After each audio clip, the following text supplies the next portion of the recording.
Esse aqui é o vídeo como fazer a sua espada Thug. Pega um papelão, usa esse aqui mesmo. Gosto de um trem antigo. Fiz primeiro um cilindro, depois cortei 2 pedaços, fiz isso aqui.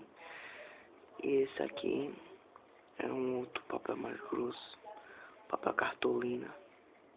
Vocês podem ver. E aqui bota um dado e para te atirar no inimigo com o dardo aqui na ponta. Na hora que você puxar o dardo vai ficar.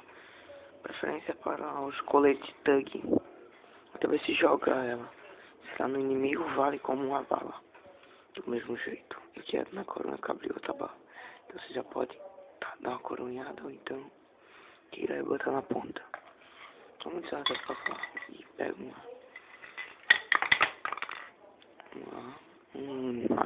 tinta spray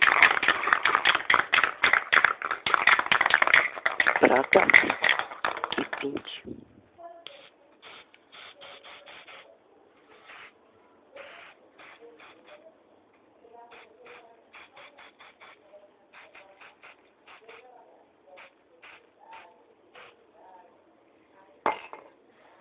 Entendeu? Depois fazer o review, ter a completa.